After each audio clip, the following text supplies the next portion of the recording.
అందరికీ నమస్కారం. భగవద్గీత 10వ అధ్యాయం విభూతి యోగంలో 10వ శ్లోకం.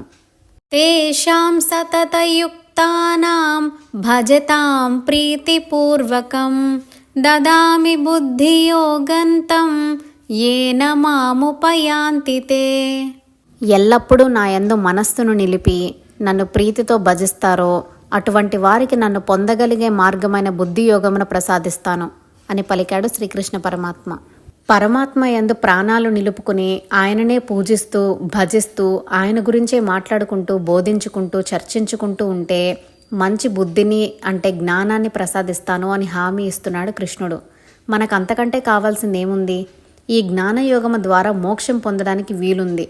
మరి ఆ జ్ఞానం పొందడానికి కొన్ని షరతులు విధించాడు పరమాత్మ. అవేమిటంటే ఇదివరకు చెప్పినవే మరలా చెప్తున్నాడు. ఎందుకంటే మనకు ఎంత చెప్పినా విని అర్థం చేసుకునే శక్తి లేదు. అర్థం చేసుకున్నా వాటిని మన మనసు అంగీకరించదు. అందుకే మరలా చెప్తున్నాడు. మొదటిది, ఎల్లప్పుడూ పరమాత్మ యందు మనసు లగ్నమై ఉండాలి. ఏదో కాసేపు దేవుడి ముందు కూర్చోవడం కాదు. ఏ పని చేస్తున్నా మనసు మాత్రం పరమాత్మ యందు లగ్నమై ఉండాలి. తల్లి బిడ్డను ఉయ్యాల్లో పడుకోబెట్టి నిద్రపుచ్చి ఇంటి పనులు చేసుకుంటూ ఉంటుంది. కానీ బిడ్డలో చిన్న కదలిక కలిగినా పరుగున ఉయ్యాల వద్దకు వస్తుంది. అంటే ఆమె ఏ పని చేస్తున్నా మనసు మాత్రం బిడ్డ మీదనే ఉంటుంది. అలాగే మనం కూడా మన దైనందిన కార్యముల్లో ఏ పని చేస్తున్నా మన మనసు మాత్రం భగవంతుని మీద లగ్నమై ఉంటే చాలు.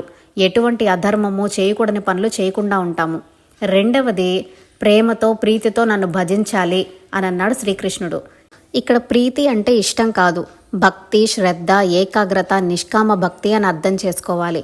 ఏవేవో కోరికలు మనసులో పెట్టుకుని అవి తీరుతాయో లేదో, ఈ దేవుడు నా కోరికలు తీరుస్తాడో లేదో అనే అనుమానంతో పూజలు చేయకూడదు. నిర్మలమైన మనస్సుతో ఏకాగ్రతతో నిష్కామంగా ప్రీతిపూర్వకంగా పూజించాలి. ఇటువంటి వారికి నేను బుద్ధిని జ్ఞానాన్ని ప్రసాదిస్తాను అన్నాడు పరమాత్మ. బుద్ధి అంటే ఏమిటి? విచారణ. మంచి చెడు, సత్యము అసత్యము, ఆత్మ అనాత్మ వీటి గురించి విచారించేది బుద్ధి. ఆత్మ వేరు శరీరం వేరు అని తెలియజెప్పేది బుద్ధి. ఈ బుద్ధి మనకు ఉంటే ఈ ప్రపంచంలో ఉన్న వస్తువులను, మనల్ని మోహంలో ముంచే వస్తువుల యొక్క వాస్తవ రూపములను తెలుసుకుని కావాల్సిన వాటినే తీసుకుని మిగిలిన వదిలేస్తాము.